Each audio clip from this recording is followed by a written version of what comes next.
की त्या ठिकाणी हा जो तहसील कार्यालयाचा जो निर्णय झाला हा सगळी बोगस कागदपत्र जोडून झालाय. कुठला ठराव नाही काय नाही. मानाजी बापूच्या केबिन मध्ये अँटी चेंबर मध्ये नाही तसली पाकिटं सापडायला लागली. मानाजी बापूंनी लॉक लावून टाकलं केबिनला. त्या मुलीला रेस्ट हाऊसला वापरल्यानंतर त्यांनी सांगितलं की माझ्या मित्रांना सुद्धा तुला खुश करावं लागेल. ही 5 माझे मित्र आहेत. ती पोरगी तिथं पळून गेली आणि तिनं म्हणली आता तुझ्यावर केसच करती. केस करती म्हणल्यानंतर तिच्या भावाला उचलून आणलं गेलं आणि त्या भावाला उचलून आणून 20 तुझ्या बहिणीला तूच पाजायचं म्हणून सांगितलं आणि त्यानं त्याला तयारी नाही दाखवल्यावर त्याला उचलून नेलं आणि रेल्वे स्टेशनला नेऊन रोडावर बांधलं. त्या बाईने परवा सांगितलं की आमच्या गावात मतदान कसं होतं. आमच्या गावामध्ये नावाला फक्त मतदान होतं. बटणं दाबायला माणूस वेगळा असतो. फक्त हाताला शाई लावली जाते आणि तोंड घेऊन सांगतात आमची बिनविरोध होती. समिती मी थोडंसं नावात दुरुस्ती सुचवणार होतो. मोहोळ तालुका बचाव समविचारी समिती जरा तशा पद्धतीनं केलं.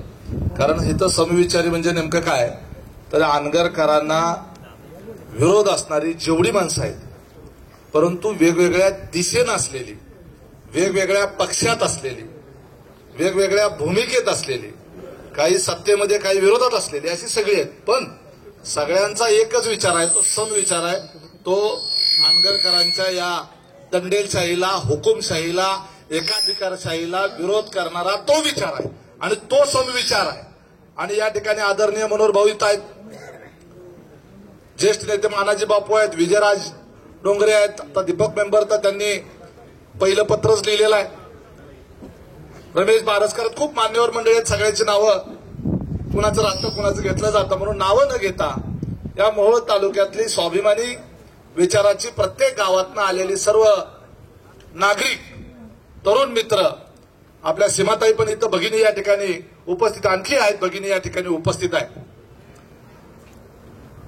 आता बऱ्याच जणांनी आपापल्या पद्धतीनं काय केलं पाहिजे त्याला सुचल असं मांडलेलं आहे. का झालं मांडलेलं आहे. आम्ही सत्ताधारी पक्षात असल्यामुळं आमच्यावर सुद्धा काही जणांनी सवाल उपस्थित केलेला आहे. ते बरोबर पण आहे, अजिबात चुकीचं नाही. आम्ही सत्तेमध्ये आहोत.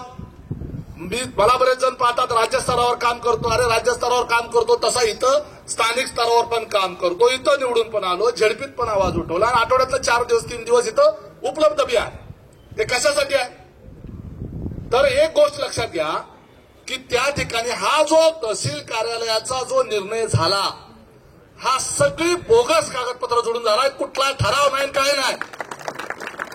याच्यातली 1% सुद्धा बातमी यांनी लीक होऊ दिली नाही. त्या दुय्यम निबंधकच्या वेळेला गोंधळ जो झाला तसा विरोध व्हायला नको म्हणून यांनी कुठेही ठराव जर घेतले असतील तर त्यांच्या त्या ग्रामपंचायतीची लेटरहेड फक्त मोकळी मागवून घेतली असतील, सही घेतली असेल, नंतर त्याच्यावर काय लिहिलं ज्यानं दिलं त्याला सुद्धा माहित नसेल. त्या ग्रामसेवकाकडनं, सेक्रेटरीकडनं तिथली पत्र मागवून घेतली असतील. आवश्यक जी कागदपत्र लागतात त्याची पूर्तता करत असताना यांच्यातल्या एका दुसऱ्या माणसा व्यतिरिक्त कुणालाही ही बाब कळू दिली नाही. आम्ही पण रोज मंत्रालयामध्ये असतो ना आठवड्यातले, तर याच्यामधली एक भनक सुद्धा लागू दिली नाही आणि त्याच्यामुळं अनभिज्ञता राहिलो. आणि ती अनभिज्ञता जी आहे त्या मोहोळ तालुक्याचं अख्खं भविष्य जे आहे त्या अंधकारमय होण्याच्या मध्ये कदाचित आम्ही सुद्धा त्या पापामध्ये सहभागी झालो असतो. आणि म्हणून त्या सत्ताधारी पक्षात असताना विजयराज असतील, मी असेल, आमचा अण्णा असेल, चरणराज असेल, आम्ही सगळीजण मिळून या मोहोळ तालुक्याची जाहीर माफी मागतो की आमच्या सत्तेत असताना ही झकमारी झाली आमच्याकडे. माफ केलं पाहिजे आम्हाला तालुक्याने. पण आम्ही यांच्या विरोधात आहे, यांच्या स्पष्टपणे विरोधात आहे. लोकसभेची निवडणूक होती त्यावेळेला सुद्धा पालकमंत्र्यांना समोर सांगितलं होतं की आम्हाला आंदगरकर चालतच नाही, आमचा भागच आंदगरकरला मानत नाही. का मानत नाही? सगळेजण पोळलेले आहेत. मनोहर भाऊला आयुष्यभराचा आदू करून टाकलेला आहे. या विकी देशमुखला आयुष्यभराचं पोरकं करून टाकलेलं आहे. आणि मग तुमचं आमचं आयुष्य कुणाच तरी कुटुंब उद्ध्वस्त झाल्यानंतरच आम्ही एकत्र येणार का? विचारा विजयराजला. मागच्या 4 महिन्यापासून मी सातत्यानं बोलतोय. जयसिंग नाना असतील तर त्यांना विचारा.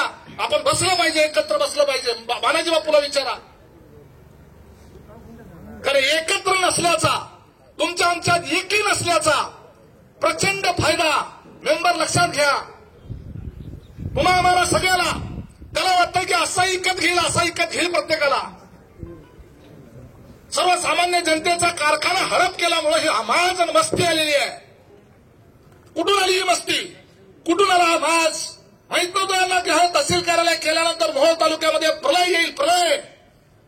अजितदादांना पत्र लिहिले आणि ते पत्र मी आता वाचूनच दाखवणार होतो, वेळ जाईल म्हणून मी फक्त त्यातला थोडक्यात असे सांगतो. म्हटलं दादा सत्तेत असताना अशा पद्धतीने या आमदाराच्या आग्रह खातर तुम्हाला वाटलं असेल की एखाद्या तालुक्यामध्ये एखादा नवीन सरकारी ऑफिस दिलं म्हणजे तालुका असा खुश होईल, नाचायला लागल. कदाचित तुम्हाला ग्राउंड रिपोर्ट माहित नसेल, परंतु हा ग्राउंड रिपोर्ट असा आहे की हा यशवंत माने 1 लाखापेक्षा जास्त मतांना पडेल. आणि आम्ही जर सगळं उघडपणे विरोधात उतरलो तर ह्याचा डिपॉझिट जाईल. आणि ह्याचा डिपॉझिट गेल्यानंतर लाज आम्हाला वाटेल, कारण तुमच्या पक्षाचा आमदार हा डिपॉझिट गेल्यानं अजित पवारचा आमदार झाला ह्याची आम्हाला लाज वाटेल. त्यामुळे आम्हाला लोक तोंडात शेण घालतील. काय तोंड दाखवणार आम्ही नरखेडमध्ये? अजित पवारच्या शेजारी बसायचं, पवार साहेबांच्या आम्ही कधी कधी शेजारी बसायचं, चिरंजीराजने मुख्यमंत्र्यांबरोबर रोज दिसायचं, अण्णाने आमच्या नारायण राणेबरोबर रोज दिसायचं. काय पेटवायचं काय म्हणतील तुमच्या राणेला आणि अजित पवारला म्हणतील लोक.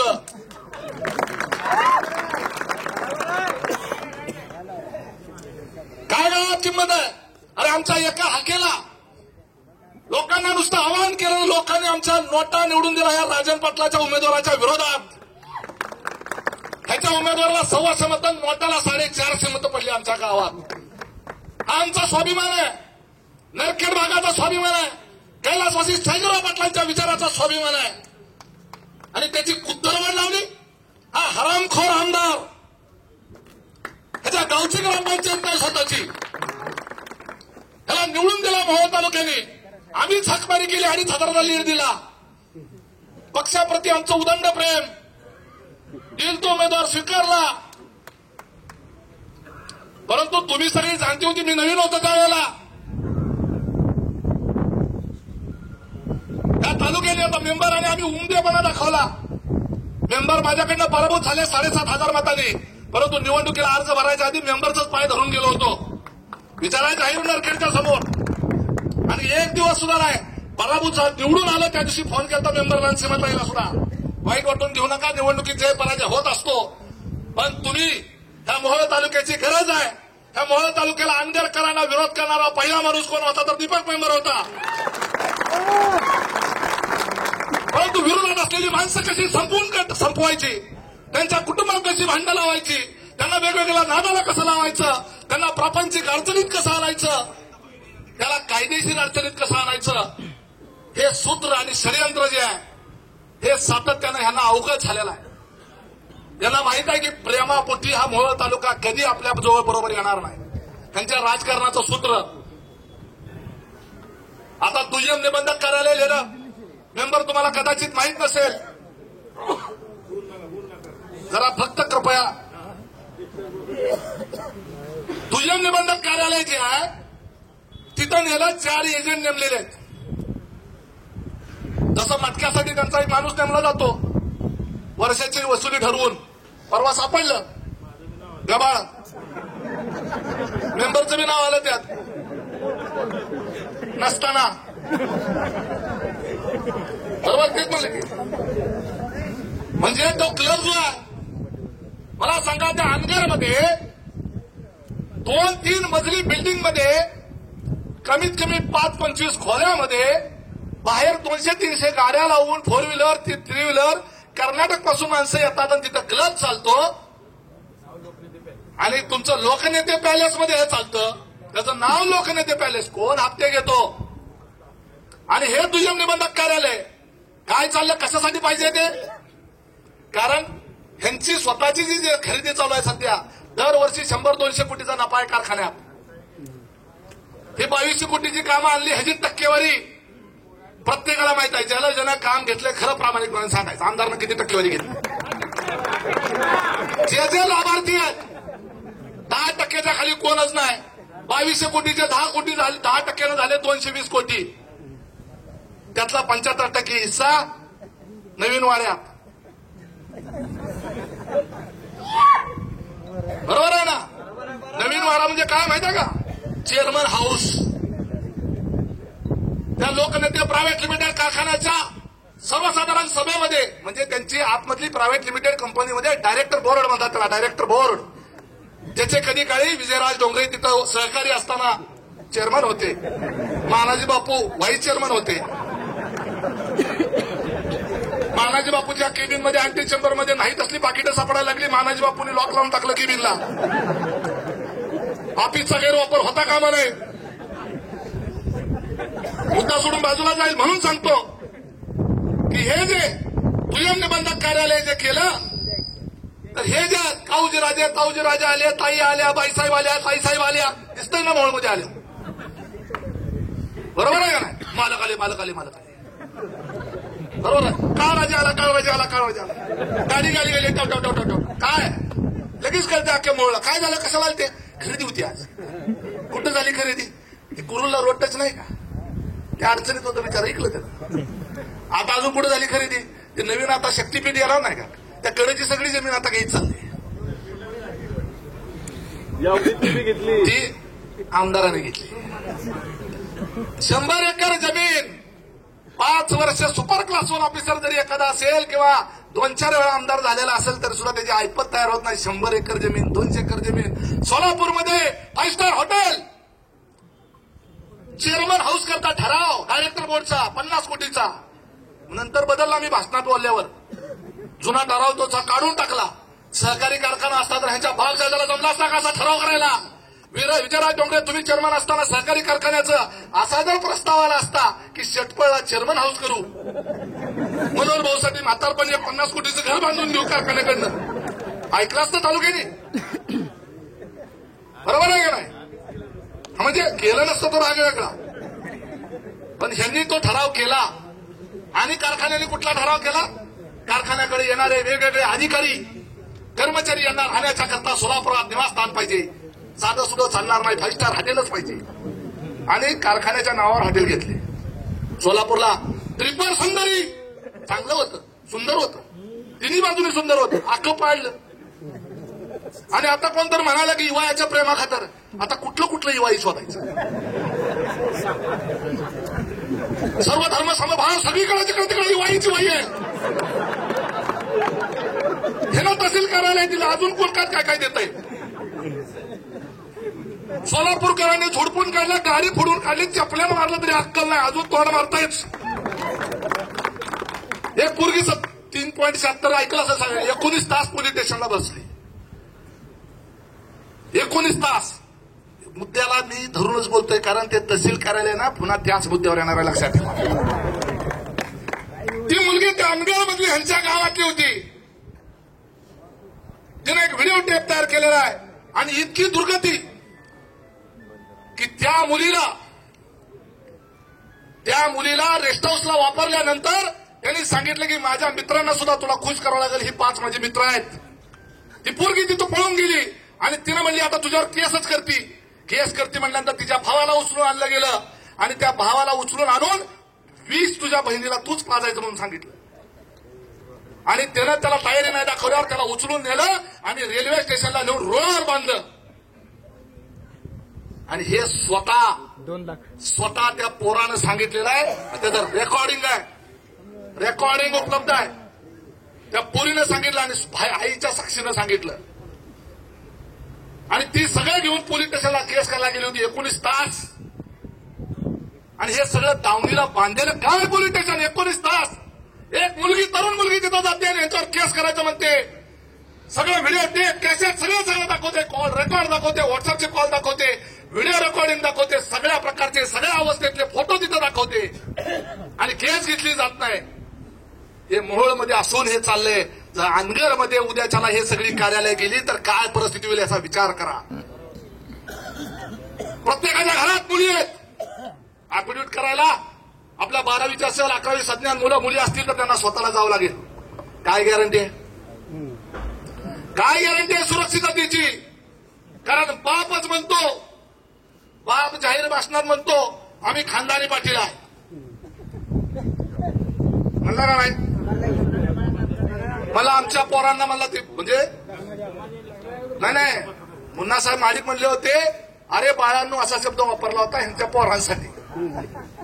मला आमच्या पोरांना बाळ म्हणतो, आम्ही खानदानी पाटील आहे. आमच्या पोरांना लग्नाच्या आधीच पोरं असते ती, लग्नाच्या आधीच बाळ असते ती, आणि ती सुद्धा आता तुझ्या एवढी झाली असतील म्हणलं होतं का नाही. म्हणजे 17व्या वर्षाच्या आधीपासून या मोहोळ तालुक्यातल्या पुरी नासवण्याचा कार्यक्रम जो आहे त्या करणाऱ्या आंबेडकर पाटलाला त्याचा अभिमान वाटतो म्हणून सांगितलं. असा हा जो पाटील आहे, हा छत्रपतीचा काळ असता तर छत्रपतीच्या काळामध्ये अशा पाटलाचा चौरंग केला असता. या रांजाच्या पाटलाचा चौरंग करण्याची वेळ आलेली आहे. ही लढाई फक्त या तहसील कार्यापुरती मर्यादित नाही आहे. कोणतं म्हणाल राजकारणाकडे भरकटू नका. तुमची प्रामाणिकपणा किती आहे. मी कालच्या व्हिडिओमध्ये पण बोललो, नुसतं आम्ही राजन पाटलाचे विरोधक काय म्हणायचं, पुन्हा रात्री त्याला जाऊन त्यांच्याबरोबर संधान बांधायचं, असला धंदा कुणी करू नका. एका पक्षात एक लक्षात घ्या, मी तिथंच राहिलोय. मी पहिल्यापासून अजितदादाचा समर्थक होतो. कुणाला विचारा राजकारणात महाराष्ट्रामध्ये, उद्या महाराष्ट्राला सगळ्याला माहिती आहे की पहिल्यापासून राजकीय याच्यामध्ये पक्ष एक असला तरी तिथं सुद्धा आपण कुणाचे तरी समर्थक असो. जसं अण्णा आमचा राणेसाहेब समर्थक मेंबर एका काळात गणेश नाईक समर्थक होते, बरोबर आहे का. ते असतं चालत असतं. ते मी अजितदादाचा समर्थक होतो, आजही आहे. आम्ही अजितदादाला त्या दिवशी शपथ घेतल्यावर आम्ही समर्थन दिलं. ह्याला माहित होतं की जर सत्तेच्या पक्षातला राष्ट्रवादीच्या मतदारसंघातला उमेश पाटलाच्या हातात जर ताब्यात आला इथलं सगळं प्रशासन आणि सगळी यंत्रणा, तर ह्याचं अख्खं बँड वाजवून टाकलं असतं. म्हणून भ्याव्यानं आलंय, ही भिवून आलंय. अजितदादाचा उमेश पाटलाचा गर्दन काळ उद्याच्याला ह्याला सहन झाला नसता. आम्ही पण काय कुठं कमी नाही, शाजीराव पाटलाच्या गावातले आम्ही, पण ह्याच्यासारखी भिकारचोट पाटलं नाही आम्ही. लोकांच्या पुरी नासवायला बसलेलो. त्यामुळे तहसील कार्यालय जे आहे हे धोकादायक आहे. कशाला जायचं आहे, उत्पन्न दाखला करायला जायचं. हो, आता पवार साहेबाचे भावी कदाचित उमेदवार तेच सांगतायत. मला तर असं कळलं,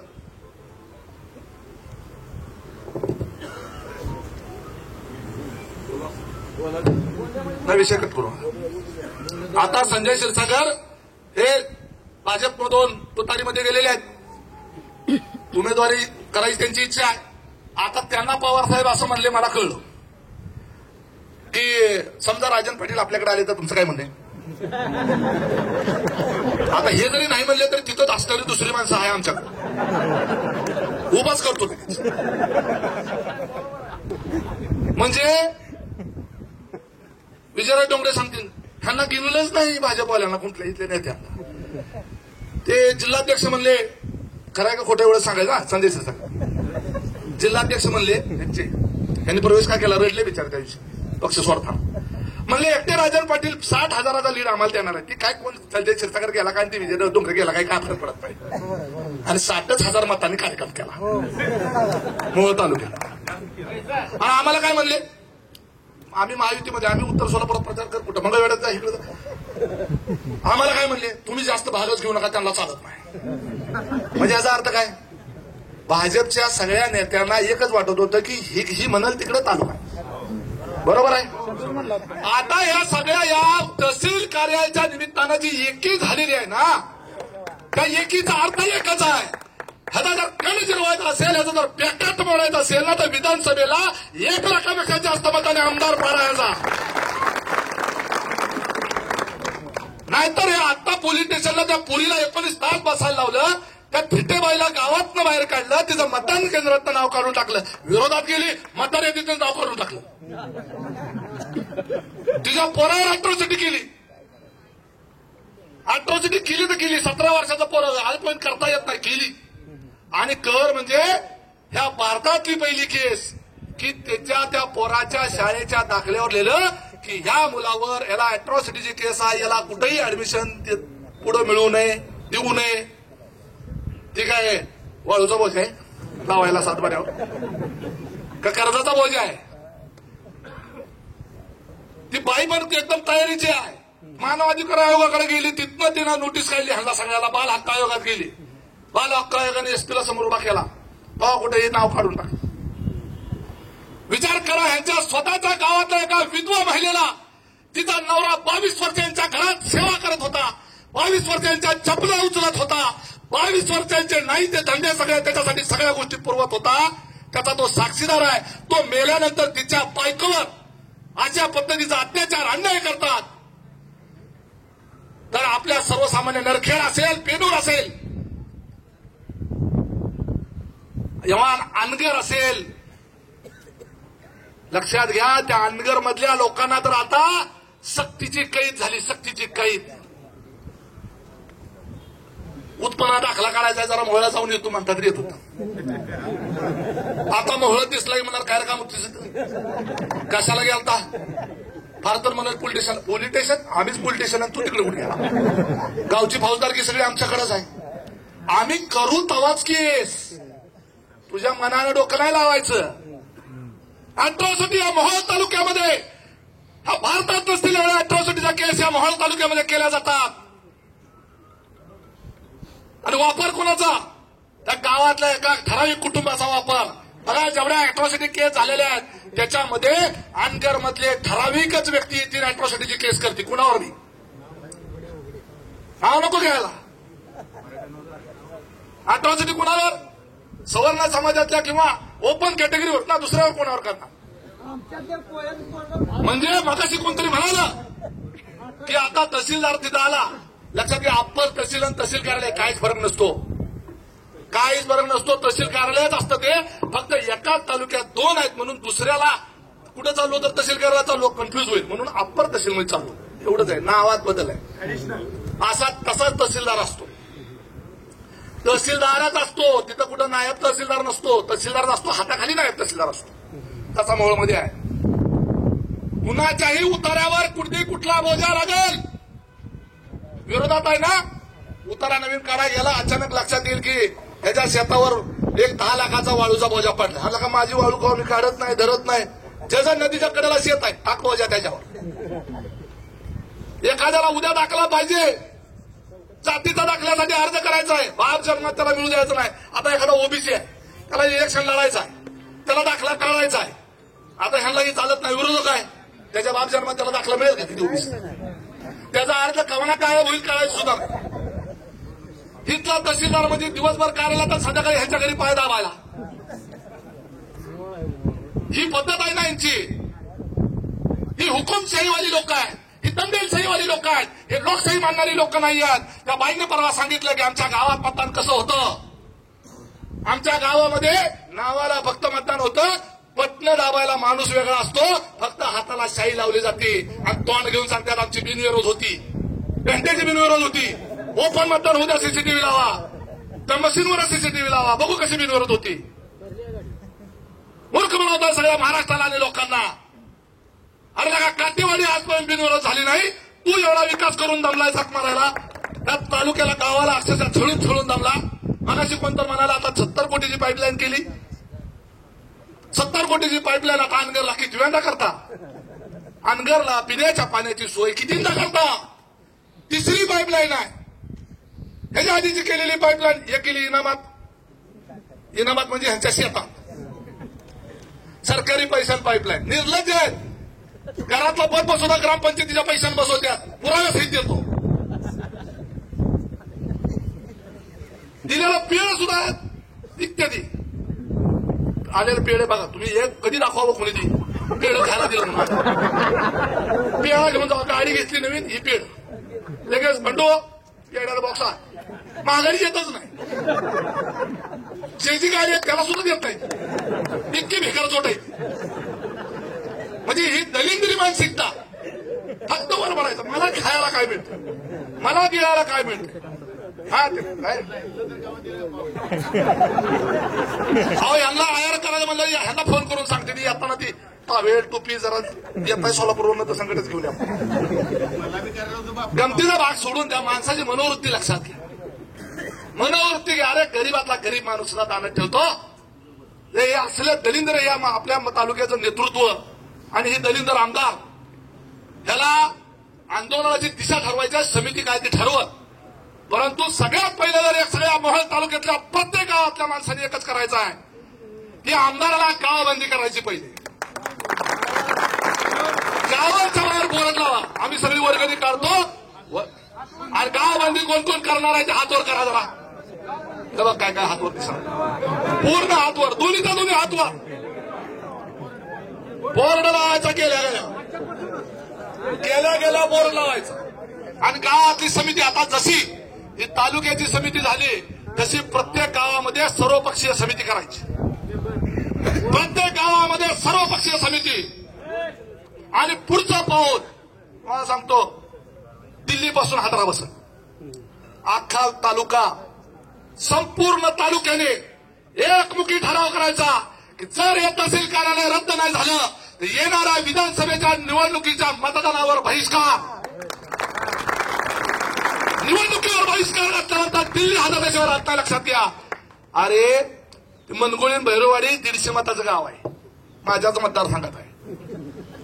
एकात 150 आणि एकात 200 म्हणजे जॉईंट ग्रामपंचायत आहे.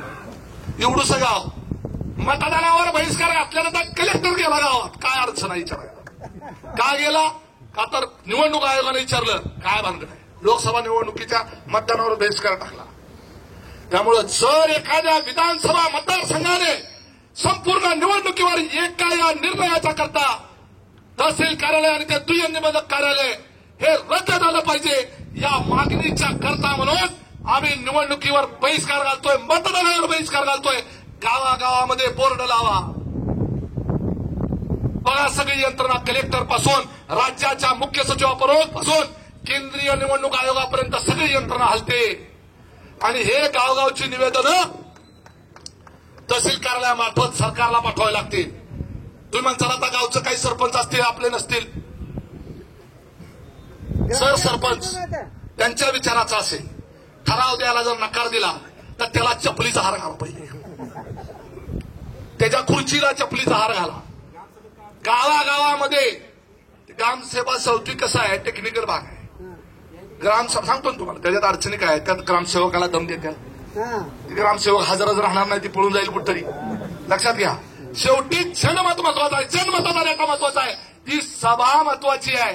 ती टेक्निकल ग्रामसभा असो नाही तर नसो, त्या गावामध्ये तुम्ही आम्ही सगळ्यांनी गेलं पाहिजे. विजयराजी एकत्रित आमचे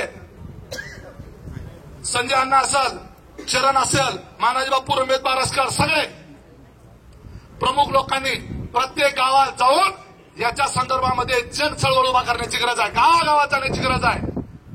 सोमेश सगळ्यांनी गावागावात जाऊन याच्या संदर्भात लोकांना समजून सांगितलं पाहिजे की त्यांच्या पुढे काय वाढून ठेवलंय. तुमचं इथून पुढे लक्षात ठेवा, हे जर तहसील कार्यालय झालं तर अख्खं आयुष्य तुमच्या पुढच्या पिढ्यानपिढ्या ह्यांच्या दावणीला बांधल्या गेल्यावर लक्षात ठेवा. आणि कायमस्वरूपी आरोग्य असुरक्षित. अरे त्या अनगरमध्ये कोण पोरगी देत नाही, सुरक्षित नाही म्हणून काय खरंय म्हणतात.